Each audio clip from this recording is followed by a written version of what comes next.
(1750 a.C.), região da Mesopotâmia, cidade Babilônia. Buscando unificar o povo e expandir seu domínio territorial, o rei Hammurabi criou o primeiro código de leis do mundo baseado na lei do talião, que determinava que a punição seria proporcional ao crime cometido, ou melhor, olho por olho, dente por dente.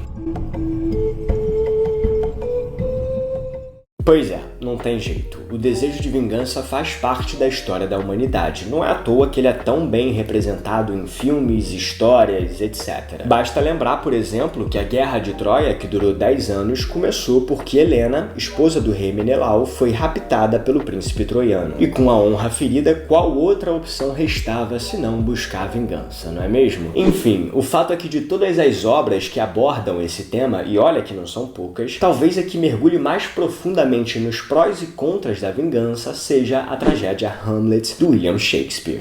É isso mesmo que você está pensando, aquela que tem a famosa frase ser ou não ser, eis a questão. Fica tranquilo que logo logo a gente chega aí. Mas olha só, nós temos aqui uma das peças de teatro mais conhecidas do mundo, com uma das frases mais conhecidas do mundo e sobre um dos temas mais intrigantes do mundo. Ou seja, essa combinação é literalmente de matar.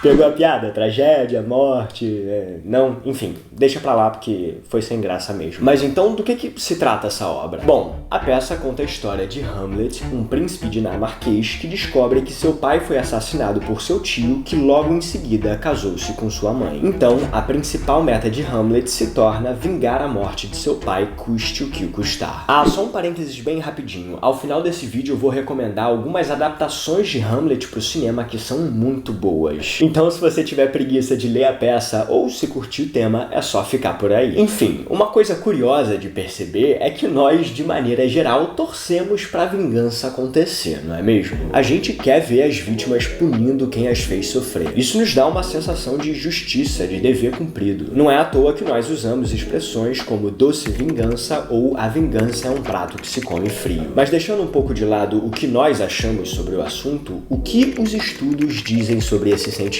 Será que ele é benéfico? E claro, o que tudo isso tem a ver com a morte? Bom, para entender melhor sobre a vingança e as suas consequências no corpo humano, um grupo de pesquisadores suíços fez o seguinte experimento. Criaram um jogo de laboratório no qual as pessoas eram intencionalmente injustiçadas. Só que logo em seguida, o experimento dava aos participantes prejudicados a oportunidade de se vingar de quem havia feito isso com eles, punindo-os da mesma maneira. E enquanto tudo isso acontecia, é claro, os cientistas analisavam a atividade cerebral dos participantes. E adivinha só, o resultado revelou que a parte do cérebro acionada durante a vingança é a região associada ao processo de recompensa. Ou seja, a vingança não apenas é gratificante, como também traz alívio para quem a pratica. Sabe o que isso quer dizer, né? Que a filosofia olho por olho, dente por dente é apoiada pela ciência e, mais do que isso, ela faz bem. Então pode tirar da gaveta a lista de todo mundo que um dia te fez mal e corre para reparar os danos que fizeram a você.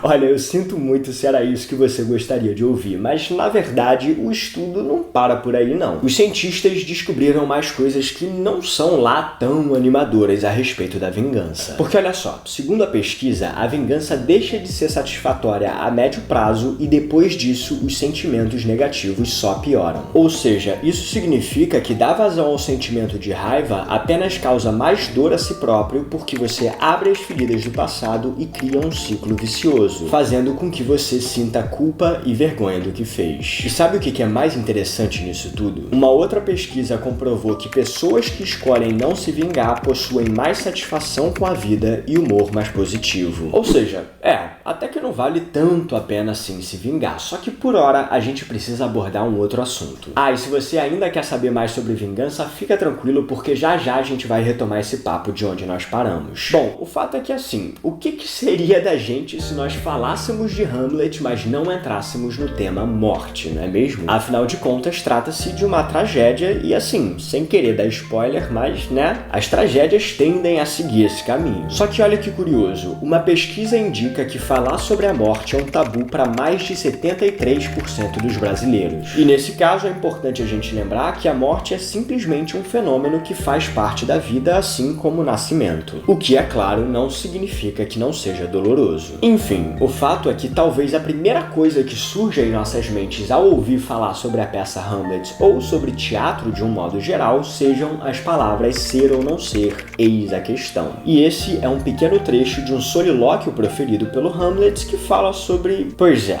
sobre isso mesmo que você está pensando, a morte. Ou melhor, o ser, que seria o questionamento, será que vale a pena suportar as dores da vida? E o não ser, que analisa a morte, o medo dela e o que pode existir por lá. E assim, não é no mínimo curioso o fato de que um solilóquio no qual o herói flerta com a morte escrito há séculos atrás ainda faça parte das nossas vidas? Ah, só mais uma coisinha, ao final desse vídeo eu também vou compartilhar com você essa passagem na íntegra porque as palavras de Shakespeare são necessárias. Enfim, então bora descobrir o que a ciência pensa sobre a morte. Uma equipe de pesquisadores se propôs a medir as ondas cerebrais de um paciente de 87 anos que havia desenvolvido epilepsia. Só que, inesperadamente, durante o monitoramento, o paciente sofreu um ataque cardíaco e veio a falecer. E esse incidente não planejado acabou proporcionando aos cientistas o registro do que acontece no cérebro no momento da morte. E adivinha só o que eles descobriram? Durante os 30 segundos antes do coração parar de bater e nos 30 segundos depois disso, as ondas cerebrais do paciente seguiram os mesmos padrões de quando estamos sonhando ou relembrando memórias. Ou seja, sabe aquele papo de que você enxerga flashes da sua vida antes de você bater as botas? Então, ao que tudo indica, isso realmente pode acontecer. Aliás, o coautor desse estudo, o Dr. Ajimal Zemar, acrescentou o seguinte: se eu fosse passar para o reino filosófico, especularia que se o cérebro fizesse uma retrospectiva, provavelmente gostaria de lembrá-lo de coisas boas em vez de coisas ruins. E isso nos faz retomar o papo sobre vingança, porque repara só, você, no fim das contas, é o diretor do filme da sua própria vida. Ou seja, tudo que você faz e experiencia aqui e agora se torna material para o seu filme. Só que para assistir a essa obra existem algumas condições muito interessantes e que não estão abertas para negociação. O seu papel é viver, o que significa que todo o material do filme é gerado por você. Entretanto, você só poderá assisti-lo no último momento da sua vida. E tem mais. Aliás, essa é a condição mais extraordinária. Não é você quem escolhe as partes que estarão no filme e as que serão descartadas. O que isso significa? Bom, a vingança faz mal e, como nós vimos, isso é cientificamente comprovado. Mas vamos combinar, né? Ainda assim, talvez essa justificativa não seja forte o suficiente a ponto da gente deixar tudo de lado, não é mesmo? Pois é, só que lembre-se que o arrependimento que a vingança gera pode fazer parte do seu filme na hora de partir. E pô, numa boa, imagina ter que se despedir da vida remoendo briguinha do passado. Fala sério, né? É muito melhor ter uma seleção de bons momentos e o coração leve. Ah, e assim, é claro que apesar de tudo isso, não é nada prazeroso sentir que você foi injustiçado, né? Mas quando isso acontecer, basta se lembrar do que Jean-Paul Sartre disse: não importa o que fizeram a você, o que importa é o que você faz com aquilo que fizeram a você. E mais, muitas vezes as piores dores que nós carregamos são momentos fantasiosos que a nossa própria mente criou e nesses casos o Hamlet vem ao nosso auxílio e diz o seguinte: nada é bom ou ruim, mas o pensamento o faz assim. Mas numa boa, posso ser sincero? Nós analisamos pesquisas, buscamos referências em filósofos, observamos a vida, enfim. Tudo isso para encontrar uma resposta para a vingança e para a morte. Mas a verdade é que nada é capaz de nos dar um entendimento melhor e mais profundo sobre esse tema do que a filosofia do Seu Madruga, que se baseia na seguinte frase: a vingança nunca é plena, mata a alma e a envenena. Se você lembrar disso, bom, você tem grandes chances de levar uma ótima vida e de assistir a um excelente filme ao final dela. Ah, sim, eu quase me esqueci de uma coisa. Eu tô devendo duas informações para você, né? A primeira delas é o solilóquio Ser ou Não Ser na íntegra e a segunda as recomendações das adaptações de Hamlet para o cinema. Então, comecemos pela passagem mais famosa da peça. Ser ou não ser? Eis a questão. Será mais nobre sofrer na alma pedradas e flechadas do destino feroz, ou pegar em armas contra um mar de angústias e combatendo dar-lhe fim? Morrer? Dormir. Só isso. E com o sono dizem extinguir dores do coração e as 1000 mazelas naturais a que a carne é sujeita. Eis uma consumação ardentemente desejável: morrer. Dormir. Dormir, talvez sonhar?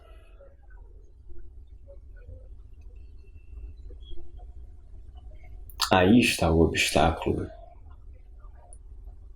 Os sonhos que é um divino sono da morte, quando tivermos escapado ao tumulto vital, nos obrigam a hesitar. E é essa reflexão que dá a desventura a uma vida tão longa, pois quem suportaria o açoite e os insultos do mundo, a afronta do opressor, o desdém do orgulhoso, as pontadas do amor humilhado, as delongas da lei, a prepotência do mando e o achincalhe que o mérito paciente recebe dos inúteis, podendo ele próprio encontrar seu repouso com um simples punhal? Quem aguentaria fardos, gemendo e suando numa vida servil, senão porque o medo de alguma coisa após a morte? O país desconhecido de cujos confins jamais voltou nenhum viajante nos confunde à vontade, nos faz preferir suportar os males que já temos a fugirmos para outros que desconhecemos.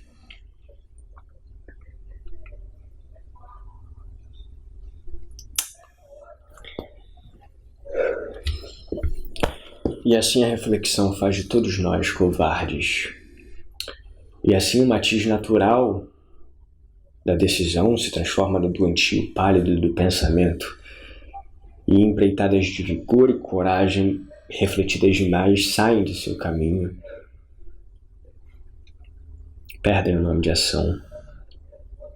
Bom, e agora, finalmente, como prometido, as adaptações de Hamlet para o cinema. Se você está buscando algo clássico, eu sugiro o Hamlet de 1948, que foi protagonizado e dirigido pelo Laurence Olivier. Agora, avançando um pouco no tempo, nós temos a versão de 1990 com Mel Gibson, que também vale a pena conferir. Em 1996, o Kenneth Branagh lançou uma adaptação completa de Hamlet, palavra a palavra do texto original, e por isso ela tem 4 horas de duração, mas é muito interessante. Bom, no ano 2000 foi lançada a adaptação mais contemporânea de Hamlet, que foi protagonizada pelo Ethan Hawke e que se passa em Nova York. Então, se você não curte muito o filme antigo, talvez essa seja a mais recomendada para você. Mas não para por aí, porque, acredite ou não, o filme Rei Leão, lançado em 1994, é uma versão de Hamlet para crianças. Só que com leões, é claro. Enfim, por último, mas não menos importante, agora em 2022